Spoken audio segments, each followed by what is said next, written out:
Craig Harrison, a roller coaster of emotions, no doubt for you this afternoon. Yeah, it was very much so. Obviously, it's it's tough to go behind. Obviously just before that we'd pinned them back in their third and we're dominating. They've got a breakaway. We haven't defended it too well. Made some poor decisions. Ended up giving a penalty. Then obviously Connor saved the penalty. Then off the actual corner that he saved the penalty off, they go and score because we've not done our jobs.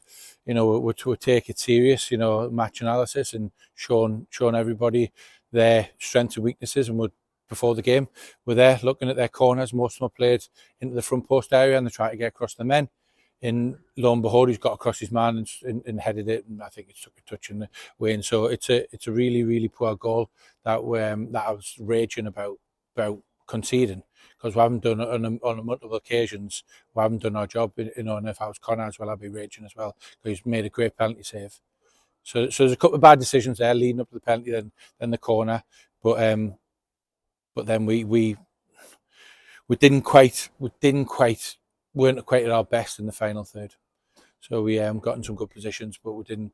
That last pass, that last finish, that last touch, whatever it may be, we weren't quite at the races today.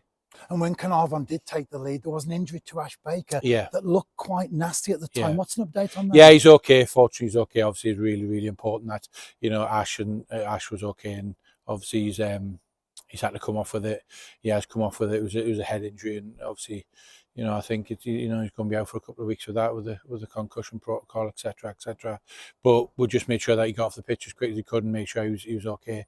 There's never any hesitation. First and foremost, player welfare, and he is okay. He is okay. He's in the change room fine with the rest of the lads. He was at half time. It was the first thing I make sure I went across and make sure he's all right. And yeah, he is okay now.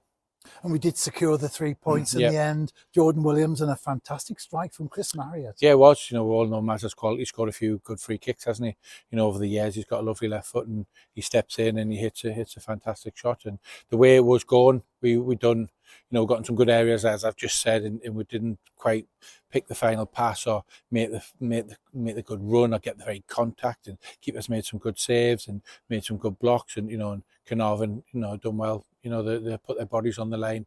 We had a lot of pressure, a lot of the ball, and we didn't really sort of do as well as what I'd like to do. But it was a long trip to Haverford West on Saturday. We come back, we've got 7-8 people injured as we stood. Fortunately today we've got 4 or 5 back who train today, they'll train tomorrow, train Thursday, and be available for Nomads, which is good. We've got a couple of, Danny Redmond had a bit of a problem, but he's fine. He had to come on early on, and Brad needed a little bit of a rest, and Brad obviously come on. So now all good. Obviously pleased with our fight back, and and it's just it's one thing that we'll talk about our style of play, and we'll pass the ball well and play some good football. But to be fair, the boys they've got heart and they've got a bit of guts and a bit of balls to sort of come back on numerous occasions. So it shows good character. And finally, Craig, as you so rightly say, the next game is always the most important. Yep. They don't come any bigger than New Year's Eve on the road, second versus first, as we take on Caernarfon Town. Certainly, obviously, Caernarfon on a very good vein of form, ourselves on a very good vein of form. So yeah, we'll look forward to it. That's games like that you look forward to. Games like that you can't wait for them to start.